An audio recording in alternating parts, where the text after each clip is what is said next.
de nuestro Inside Health Podcast. Yo soy Mercedes Richter, psicóloga clínica, y el día de hoy vamos a hablar de un tema que está súper interesante porque creo que el diagnóstico de un trastorno de déficit de atención e hiperactividad o el TDAH lo hemos escuchado mucho, pero no sabemos cómo puede impactar también en todo el desarrollo y la forma en cómo nosotros vamos a gestionar nuestras emociones.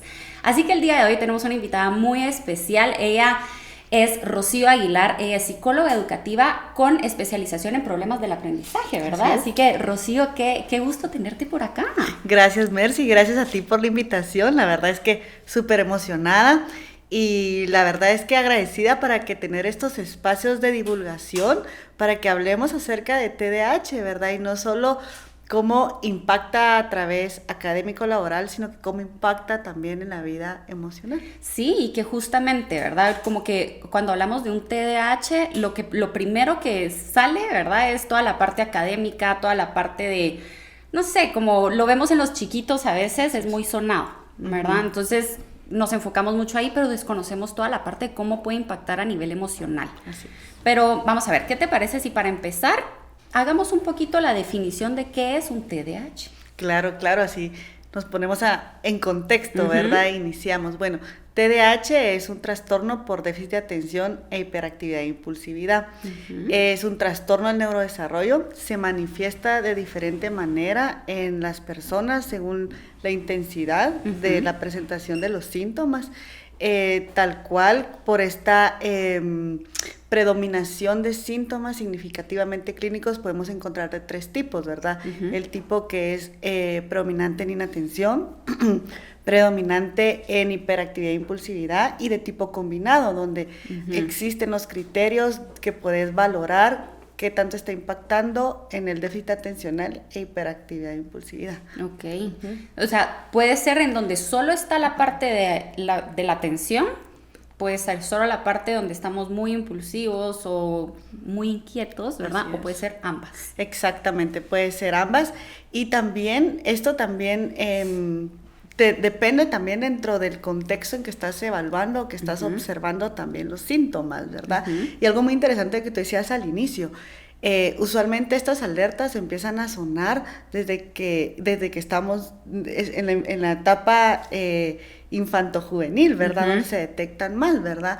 Pero también, como hemos avanzado tanto, es más fácil ahora el poder hacer unos diagnósticos más precisos. Pero ¿qué pasaba hace 20 años? ¿Sí? Nuestras generaciones, donde no teníamos, los jovencitos de hace 20 años, ¿verdad? Donde no se tenía tan estudiado y se podía hacer como hay una dificultad de poder realmente diagnosticar a estos chicos que hoy por hoy son adultos y que tal vez ya no lo manifiestan de la misma manera académica, pero lo manifiestan de una forma en sus relaciones personales, en sus relaciones laborales, ¿sí? Entonces creo que es bien importante que podamos como tener bien claros cuáles son esta sintomatología de hoy por hoy para poder dar un acompañamiento, ¿verdad? No solo a nivel de la etapa de la infancia, de la adolescencia, sino que también los adultos, tal cual como el día de hoy, que sean funcionales. Sí, y que yo creo que hablando de la etapa de la adultez, creo que hay muchos casos en donde tal vez nunca te diagnosticaron y llega un momento en tu adultez que hay algo ahí que tal vez me está costando, se está volviendo un reto y resulta que tengo un TDAH. Por supuesto, así es. Y fíjate que cuando he hablado con algunos padres de familia, ¿verdad? O he hablado con algunos otras, como te decía, adultos, usualmente hacen la consulta porque están irritados, porque están frustrados, porque están agotados mentalmente, se cansan, ¿verdad? Y realmente dicen, tengo alguna situación de fondo, ¿verdad? Estoy deprimido, me siento ansioso, o porque reacciono de formas impulsivas, ¿sí? Y cuando tú empiezas a escuchar todo esto que le pasa a los adultos y le pasa a nivel de trato de tener una regulación de las emociones y lo trato de canalizar con deporte, lo trato de canalizar con algo más, y que aunque ha funcionado no le han puesto como nombre y apellido a lo que le pasa, ¿verdad? Y se manifiesta, como te digo, de esta forma donde tal vez las emociones ahora son el pico del iceberg, ¿verdad? Y de fondo tenemos todo lo demás, ¿verdad? Sí. Entonces, cuando ya tú les explicas, cuando tú le dices, ¿por qué no hacemos una evaluación, ¿verdad? Y empezamos a dar todos esos como check de qué es lo que sucede, y ya le ponen nombre y apellido a lo que les está sucediendo, es más fácil para ellos decir, ok, esto me pasa, ¿qué puedo hacer con esto, verdad? A ver, y a nivel emocional, según el síntoma que esté predominando, es dependiendo de cómo me puede afectar a mí a nivel emocional. Claro, así es. Y por ejemplo, usualmente cuando vemos que el TDAH impacta en la emoción, ¿verdad? En las emociones, es cuando hay una dificultad de autogestionar las emociones, ¿sí? De regular las emociones. También de la autoconciencia de mis emociones, de poder identificar qué es lo que me pasa, ¿sí? Y de poder identificar qué emoción es la que está predominando en mí, ¿sí? También de estas, una dificultad en regular emocionalmente, es decir, que hay una situación que le está pasando del día al día y tal vez estamos respondiendo de una forma exagerada, ¿sí? De una forma en que impulsivo, hay una impulsividad a través de la toma de decisiones por una exacerbación de la emoción, y entonces tomé una acción impulsiva, ¿sí? No solo se trata de el actuar sin pensar, sino que también es la impulsividad de la emoción a la cual no estamos nosotros regulando. Usualmente también estas dificultades se ve a una hipersensibilidad a la frustración, ¿sí? Entonces son de los adultos usualmente esta forma de sentirse irritados o sensibles a la frustración de no poderlo manejar, porque han estado con esa alta demanda de poder disminuir, ¿verdad? Los síntomas que estoy teniendo para poder ser aceptado, para que no se me note la impulsividad, para que no se me note la inatención, porque tengo que tener una alta demanda en el trabajo, ¿verdad? De poder hacer entregas. Entonces, lo contienen tanto, y la dificultad de autogestionar la emoción es una olla de presión, ¿verdad? Y ¡pum! Y explota. Revienta, ¿verdad?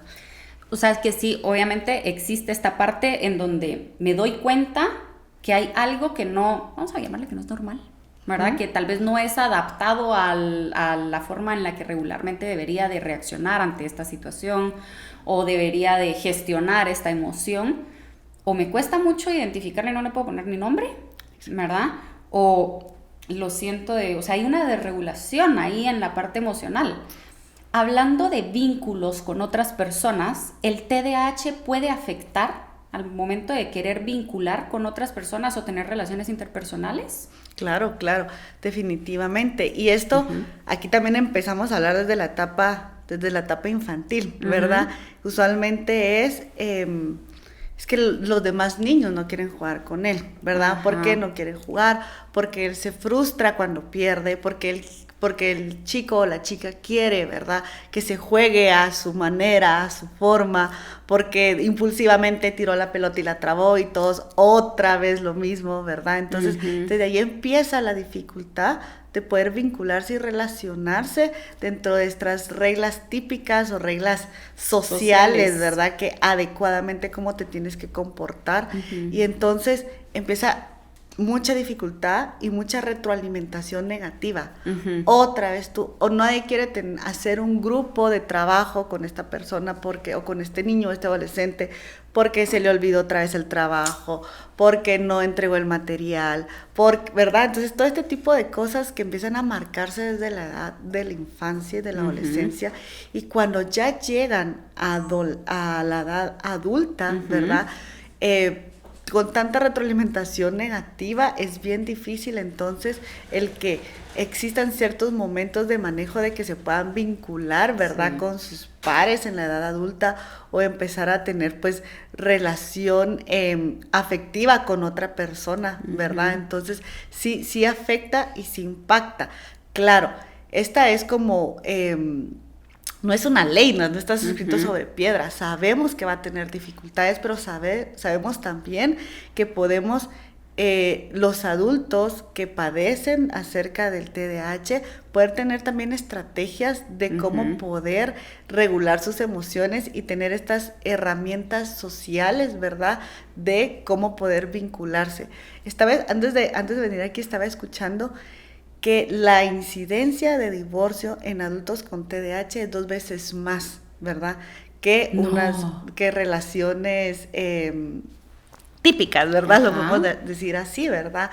Y también por esa parte de, regresamos nuevamente a la dificultad de autogestión de las emociones, ¿verdad? Todos a evaluarse antes de casarse. Sí. Para que dure. Pero es que mira, qué interesante, porque, o sea, sí es algo que el TDAH creo que se ha hablado y se ha trabajado mucho, pues obviamente en toda la parte educativa, ¿verdad? En toda la parte en el colegio y todo esto, porque pues es donde usualmente se ve, no sé, la queja del maestro de que el niño siempre se está parando, no pone atención, está acostando, hay malas calificaciones, pero detrás, y ahí podríamos decir que tal vez está la puntita del iceberg, claro, ¿verdad? Pero también viene toda esta parte emocional, escuchando esto que me estás diciendo, de las retroalimentaciones negativas, ¿verdad? De, ay, no quiero jugar contigo, o te empiezan a aislar tu grupo de amigos, o los maestros te dicen esto, o tu familia te dice aquello.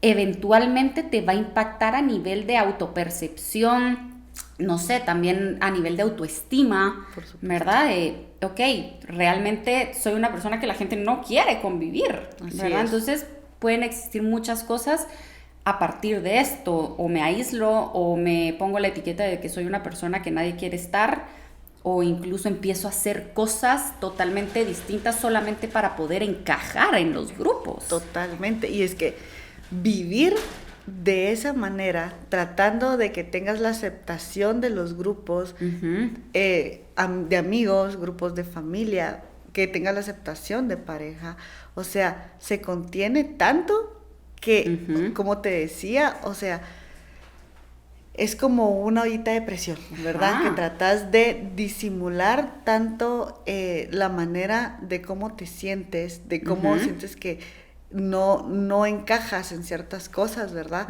Para poder tener esa aceptación, y eso impacta, eso carga, ¿verdad? Eso carga bastante. Sí. A ver, y uno como papá, ¿cómo puede decir si esto, cómo puedo notar ciertas cosas que digo, ok, a esto le puedo prestar atención y quizás necesito que mi hijo o mi hija sea evaluado o sea visto por algún profesional? Claro. Creo que las cosas más típicas y por los cuales empiezan como a llamar la atención en el colegio, ¿verdad? Es usualmente que pierde todo, ¿sí? Pierde todas sus cosas personales, pierde sus materiales, no llega a clase puntual, pierde sus cuadernos, se les olvidan qué clases tiene que tener, ¿verdad? Su material listo y demás. La falta de entrega de tareas, que no estudia para los exámenes. Entonces, empezamos a notar que empieza a existir un gran impacto académico también, ¿verdad? Y que podemos ver a un chico con un potencial intelectual que le va a permitir poder ser exitoso en la vida académica, pero todo esto es como el freno de mano y no lo deja brillar, y en la casa lo miran y dicen, pero es que yo lo veo, ¿verdad? Yo veo que es pilísimas, ¿verdad? Pero empezamos a ver y a notar este tipo de situaciones en las cuales también empieza a desmotivarse académicamente, ¿sí? Claro. También esa dificultad de decir, bueno, pero es que le estoy hablando, le repito las cosas 2 o 3 veces y no lo hace, pero es que yo no veo que sea problema de atención porque está prestando atención al iPad, al videojuego, y ahí se mantiene, ¿verdad? Pero cuando se le habla no responde, ¿verdad? Aquí hablamos de la hiperfocalización, de que están muy atentos a algo que les importa y les gusta, ¿verdad? Claro. Pero no algo que es funcional y productivo, ¿verdad? Entonces empiezan a ver como todos estos elementos y empezamos también a notar ciertas situaciones de desagrado por ir al colegio, ¿verdad? Ciertas conductas como ansiosas cuando ya vienen los exámenes, entonces en lugar de prepararme y estudiar, lo que hago es evitarlo, ¿sí? Donde no existe un seguimiento de un orden, de una calendarización que se le dé. Entonces, todos esos déficits, porque viene mucho involucrada la parte ejecutiva, ¿verdad? Cómo tú te organizas, cómo el chico se planifica, cómo el chico ejecuta, si tiene la administración de su tiempo, si tiene la noción de cuánto tienes que tardarte para hacer tus rutinas de la mañana, la tarde, la noche, ¿sí? Y vemos si que se le da la instrucción y 2 o 3 comandos, el chico sigue sin hacer ningún comando, ¿qué fue lo que me dijiste? ¿Verdad? Entonces, todo este tipo de cosas que empezamos a ver en casa, de la misma manera está impactando dentro del colegio, ¿verdad? Entonces creo que estas alertas podemos empezar pues ya a tener como ese acercamiento con algún profesional, con algunos profesionales que nos puedan indicar qué es lo que está sucediendo, ¿sí? Puede ser también que no solo la falta de atención, quiere decir que existe un déficit atencional, no, ¿verdad? O sea, hay una falta de atención a ciertas cosas, puede ser que tenga diferentes motivos, pero sí es importante el que podamos ir identificando y que sea realmente un profesional que diagnostique esto, ¿verdad? Y no etiquetar que solo porque pierde las tareas o porque falta la atención a algo o porque tenemos más actividad o sobreactividad sobre alguna acción, quiere decir que tenemos un déficit de atención con hiperactividad, ¿verdad? No, creo que es importante que un profesional diagnostique esto de una manera. Sí, que yo creo que también ahorita de lo que estabas diciendo, muchas veces pasa de que ven a un niño sumamente activo o algo así, ay, no, es que es hiperactivo.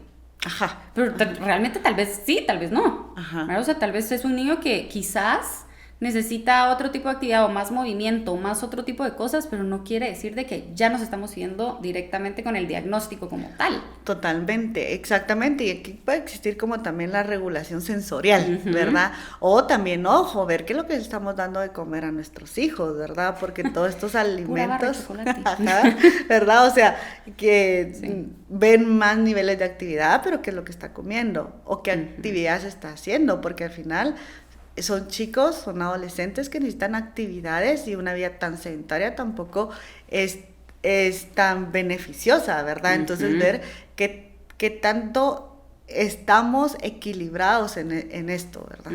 O sea, sí hay muchos otros factores que uno también tiene que tomar en cuenta antes de hacer como tu diagnóstico en casa, ¿verdad? Totalmente. Entonces sí hay que tener ahí un poquito de ojo en esto.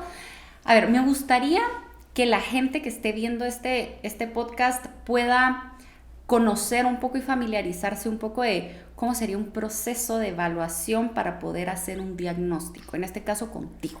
Claro. Bueno, es importante tomar en cuenta 3 elementos, ¿sí? Donde no solamente es que el niño entre a un consultorio y pasar el montón de cuestionarios y revisar todas las conductas, es súper importante esto, ¿verdad? Pero tenemos que tomar en cuenta el contexto educativo en que se encuentra, el contexto familiar en que se encuentra, cómo está hoy por hoy la dinámica familiar, cómo está hoy por hoy las relaciones con sus familias, en su entorno en sí, cómo está hoy por hoy en el entorno educativo en que se encuentra, ¿verdad? Y entonces hay que hacer una comunicación directa con estos entornos, especialmente también, como decía, con el colegio, para poder identificar qué es lo que está pasando, ¿verdad? Qué es lo que está sucediendo, cómo el niño actúa dentro del entorno educativo, no solo a nivel de cómo responde ante la demanda académica, sino que también cómo responde ante la demanda social emocional, ¿verdad? Poder hacer ese estudio, esas observaciones, que los maestros que están más cerca y tienen más contacto con el niño puedan también dar esa retroalimentación, porque son ellos los que están al día con los niños, ¿verdad? Hacer esta citas con padres de familia para poder recabar esa información, los antecedentes, ¿verdad? Sumamente importantes. Y luego, pues ya tener una estructura de la evaluación que se realice, ¿verdad? Entonces empezamos, pues, tal cual nuestros recursos y herramientas psicopedagógicas son los cuestionarios, ¿verdad? Son los formularios en los cuales también nos basamos para poder integrar toda esta información, poder hacer las evaluaciones que sean necesarias para evaluar a cada chico, aunque tengan similitud en ciertos criterios, como te decía, no todos son los mismos y hay que adaptar también las evaluaciones al individuo, haciéndola personalizada, ¿verdad? Y entonces hacemos como esta integración de la información para poder ya platicar a los papás y decir si estamos frente a un diagnóstico, ¿verdad? Más que un diagnóstico, Mercy, más que poner la etiqueta, es realmente tener esa comprensión, ¿verdad? Creo que estamos en un mundo neurodiverso en el cual hoy, pues, en tu neurodiversidad, ¿verdad? Tú presentas eso, en mi neurodiversidad yo presento esto, ¿verdad? Y interactuamos y es comprendernos, ¿verdad? Es comprendernos de cómo convivir, qué necesitas tú para poder ser funcional, qué necesito yo para ser funcional, y a través de eso poder entender, ¿verdad?, qué es lo que está pasando con el chico, con el adolescente, con el adulto. Sí, que yo creo que también aquí dijiste algo muy importante y es cómo a lo largo del tiempo esto ha ido, vamos a decir, más allá de evolucionado, es como se ha ido adaptando también a nuestro entorno social, ¿verdad? Porque antes, yo no sé, pero mi percepción, y ahí lo estábamos platicando hace un rato, de que yo no sé si existió como una ola en donde todo mundo, déficit de atención, todo mundo con TDAH, ¿verdad? Ajá. Y era una etiqueta en donde habían un montón de niños en tu clase diagnosticados, podríamos decir, con TDAH, ¿verdad? Claro. Y era como, pues ni modo, todos parejo y te toca hacerle ganas. Pero ahora existen un montón de herramientas más allá de, te voy a hacer una evaluación específica para poder tener como que un panorama para ver qué es lo mejor para ti, sino que también a nivel de colegio, hay muchas otras herramientas que podemos hacer ciertas adaptaciones. Aparte de la información que ya tenemos, ya podemos conocer y comprender un poco más. Entonces, que la persona no se sienta ahí como excluido del entorno, ¿verdad? Tengo TDAH, entonces, no. Exactamente, yo creo que al final, lo que tú decías, ¿verdad? O sea, vinieron todas estas como nuevas herramientas, ¿sí? Y que solo con pasar como cuestionarios de la falta de atención, de la falta de seguimiento de instrucciones, de los niveles altos de actividad, de dificultad de relacionarse con sus pares, y ya con esto ya decían, tiene TDAH, ¿verdad? Incluso existían docentes que decían, van a revisarle su TDAH, ¿verdad? Van a revisar los déficit de atención, sí, ¿verdad? Sin realmente tener como un ojo clínico bien directo de qué es lo que está pasando. Muchas de las cosas o de los síntomas también se pueden como dificultar claramente cuando existe algún trastorno emocional de base, ¿verdad? Por ejemplo, teníamos un joven, ¿verdad?, que estaba presentando cierta sintomatología. Llegaron por sospecha de dislexia, ¿verdad?, con TDAH, y lo que teníamos era un trastorno de ansiedad generalizado marca ACME, ¿verdad? Y definitivamente, o sea, se salía de la clase porque no se quería presentar o exponerse a una lectura oral, ¿verdad? Y entonces lo que hacía eran ciertas acciones que se podía, ¿verdad?, creer que existía un TDAH cuando eso no era realmente el problema o el reto que estaba presentando, ¿verdad? Entonces realmente hay cosas que se pueden disfrazar una de la otra, sí, pero no todos estos retos son tal cual, ¿verdad? Son tal cual. Tampoco hay que romantizarlo, ¿sí? No, tampoco, ¿verdad? Porque es evidente que todas las personas que tienen algún déficit, ¿verdad?, van a tener retos, pero también van a tener fortalezas. Es increíble la forma en que fortalecen y quieren compensar sus habilidades a los retos que presentan, ¿sí? Entonces, tengo una compañera en sí, ¿verdad?, en el cual su diagnóstico tardío de TDAH, ¿verdad?, que ya en la adultez pues se lo diagnosticaron.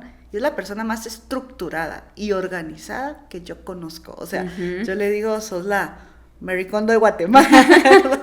Porque es tan estructurada, ¿verdad? Porque logró compensar sus retos. No quiere decir que personas con TDAH nunca se van a lograr organizar, nunca van a lograr gestionar sus emociones, nunca van a lograr estar en un ambiente favorable laboral, no. O sea, si yo tengo un déficit atencional, voy a encontrar mis propias estrategias de cómo voy a regular en las emociones, ¿verdad? O sea, si sé que voy a divagar, ¿verdad?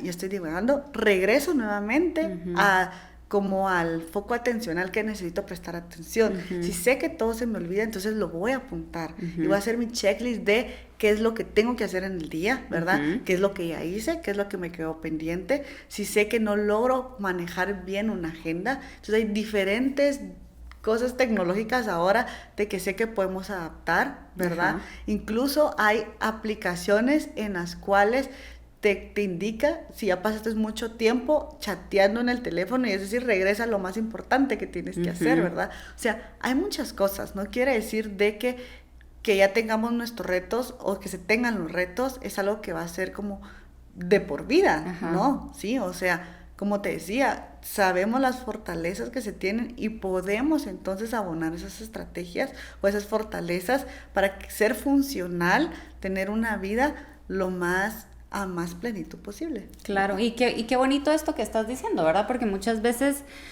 uno tanto como papá, ¿verdad? O como adulto que te hacen el diagnóstico, es como a la gran, ¿cómo lo puedes tomar, verdad? Y saber de que no es de que te estás excluyendo y tú por allá, ¿verdad? Y el resto por acá, sino que, ok, van a haber ciertas dificultades, pero también vas a compensarlo con otro montón de fortalezas, herramientas hay, ¿verdad? Entonces, como creo que también esta forma de poder expresarlo y dar a conocerlo y que sea un poco más, tal vez no normalizado, porque como estabas diciendo, no hay que romantizarlo, pero que no le tengamos miedo, no tengamos como este susto de, ay, no tengo TDAH, entonces yo no puedo hacer esto, no utilizar esta etiqueta del no puedo porque tengo TDAH, ¿verdad? Sino que no somos esta etiqueta, o sea, puedo encontrar otras herramientas y otras vías para alcanzarlo. Claro, y tampoco el justificarse, ¿verdad? Sí. Porque, por ejemplo, también suele suceder de que, no, es que soy súper impulsivo, yo soy así, yo manejo las cosas así, ¿verdad? Bueno, pero ¿qué vas a hacer con esa impulsividad, verdad? Esa hiperacción o esa hiperactividad que tienes, ¿verdad? Entonces, vemos, hay deportistas, ¿verdad? O sea, deportes extremos en los cuales han canalizado de una mejor manera, ¿verdad? Pues estos retos, o sea, entonces es de autoconocerse, ¿sí? Es autogestionar, es ser autoconsciente, ¿sí?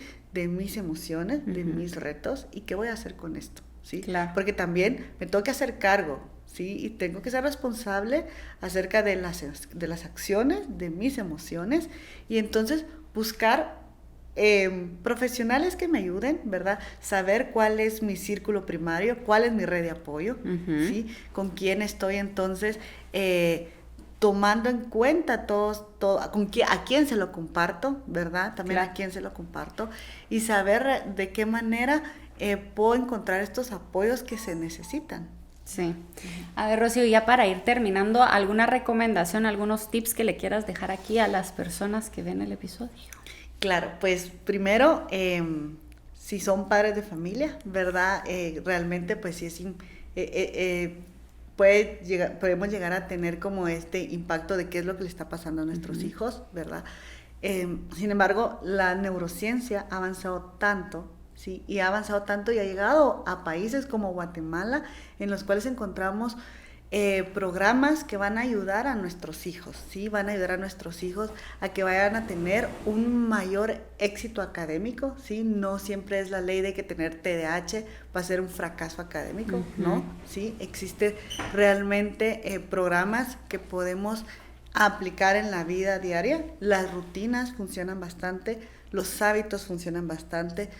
Los padres de familia también tener a cargo que son un modelo para nuestros hijos, ¿verdad? Para los hijos, y entonces tener también tener claro qué puedo hacer yo para ayudar a nuestros hijos, revisar la alimentación, revisar el deporte, revisar, muy importante, la higiene de sueño, cuántas horas está durmiendo, ¿sí? Cómo estamos también en el control de los dispositivos, de los videojuegos. No hay que satanizarlo tampoco porque es nuestro mundo tecnológico de ahora, pero saber cómo se integra de una forma sana a nuestra vida.